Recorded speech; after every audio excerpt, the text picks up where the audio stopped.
Hey guys, welcome back to the channel. So today, as you can see, the top display is not on as of yet. It's still pretty early in the morning, but today we're pretty much going to be working on the two sump and frag tank that I have here on the bottom. So let's get to it. So before we do get started, I just want to give an update on kind of just something I did. I have been having issues with a lot of these Zoas in the tank. They don't do well in the display, some of them don't do well in the frag tank. So I figured I would try to give them their own spot here in the additional sump. So we actually do have the light put back on again. I grabbed all the rock from this little filter overflow chamber area. Grabbed all that rock and I put it over here, and then I just have all the little Zoas just kind of mounted here, and I just want to see how they'll do here. It's a bit higher flow. They're kind of on their own with just a couple snails, so they don't have to worry about anything, and hopefully, you know, some of the ones that have been kind of struggling recover a little better. But that's not what we're going to be talking about this episode. Let's get on to the main attraction. So what we're going to be doing in this episode is getting rid of a few pieces that we have. Now I have posted them on our local forum, but not a lot of people have, shown any interest. A lot of them are like a lot larger pieces. For example, this guy here, which is Iron Man mushrooms in Tubbs Blue Zoas. It's a really nice piece because there's a lot of contrast, but there just aren't, a lot of people who want that. So since I'm not able to sell them on the forum, what we're going to go ahead and do is get them over to our local fish store.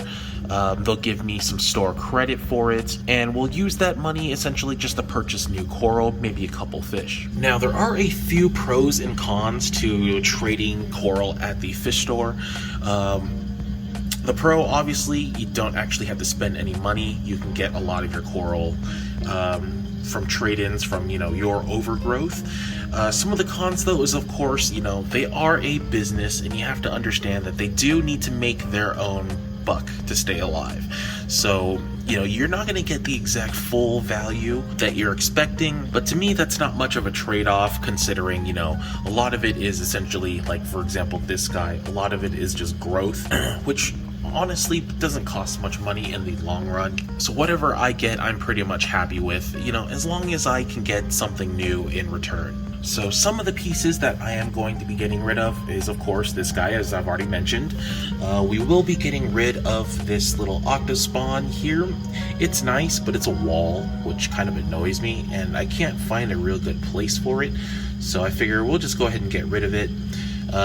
We might go ahead and get rid of like this chalice, for example, and then I have a couple just kind of miscellaneous mushrooms here as well. We'll be getting rid of those, but we're gonna go ahead and get them packed, and I'll see you guys at the fish store.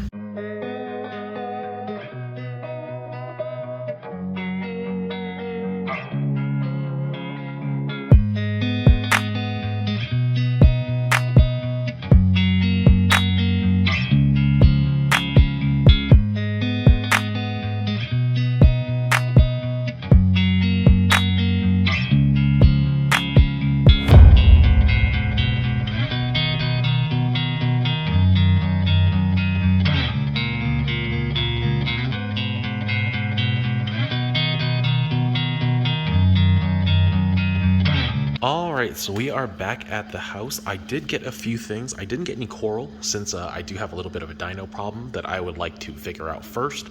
But we did grab a few things, a whole bunch of fish, as well as a bunch of supplements, especially some pods, as well as Microbacter, so we could try to get this dino situation under control. But what we're gonna do right now is get these fish acclimated to the water in the tank. So we're gonna take these bags, put them in there, get them dripped, and then I'll show you what fish we ended up getting.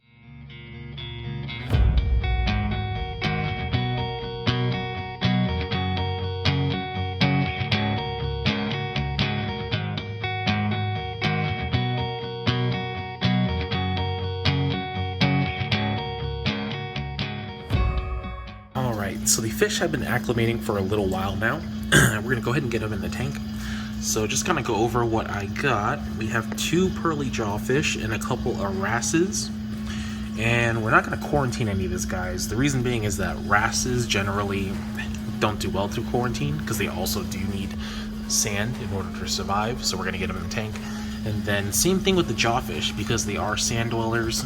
We're going to get them right into the tank. No quarantine, but it should be fine. I've really never had any issues with the wrasses, but we're going to go ahead and scoop them up and get them into the display.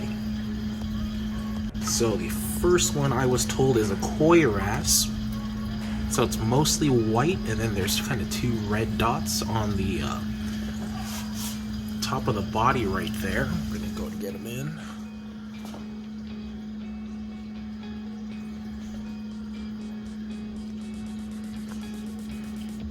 Look at that guy.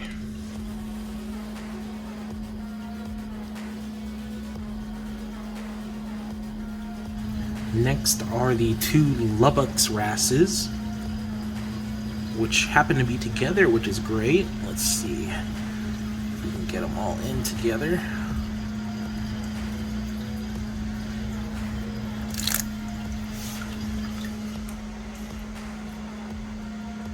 And basically one of them has a line, which is this one on the right, and then one of them doesn't have a line, which is the one on the right, and then we have another one that does have the line, which I don't like as much. I actually prefer the one that doesn't have the line, but it's cool that they're kind of a very similar lurk, but slightly different. So we'll get these guys in.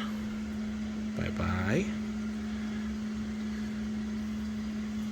Same thing with this guy, and he's going right to hiding.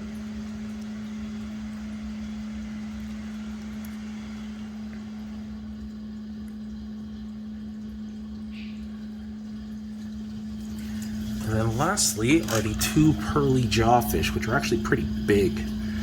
So same thing, we're not going to quarantine them because they are sand dwelling. So I don't want to stress them out too much, so we'll just get them straight into the tank. If I can actually catch them. There we go.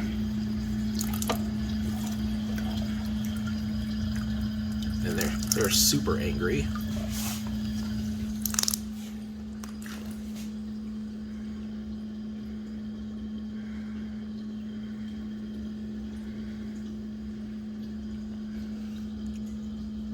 Let's go ahead and try to let them out right next to the rock here so they can immediately find shelter, if that works.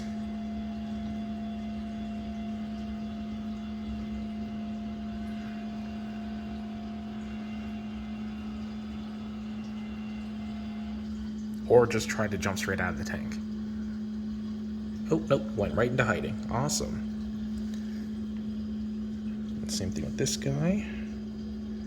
Yeah, and for now, that's pretty much it. We're gonna wait a little bit to let them get kind of used to the tank, and then we'll come back in a bit and see how they're doing. Hey guys, now it's the next morning, and as you can see, we have 1 koi wrasse there. Looks super pretty. Obviously the lights aren't on right now, but I'll let it just do its normal cycle. I don't want to scare the fish away. We have the 2 wrasses right here, the Lubbock's, and then I think they're actually both Lubbock's, just one has a stripe but one doesn't. But I think those are nice and pretty. I love that purplish orange color. And then the 2 jawfish, I have yet to see either of them, but I know for sure that one of them is down here, just because they moved the sand there and they moved the sand there, but I have yet to see a head poke out. But hopefully they do well in this tank, and I do plan on trying to get more fish pretty soon, actually, because I do need the fish poop to kind of give me more nutrients so I can feed the bacteria and maybe finally get rid of these dinos. Obviously every tank is different. This tank I did a fully dry rock, so obviously I've had some of these nutrient issues. I've never had it before in previous tanks like the 525, but you know, every tank, like I said, is different, and this is just something I kind of have to get through, but that means I can get more fish, which is great. But thank you guys as always, and I'll see you on the next episode, hopefully with more fish. Peace.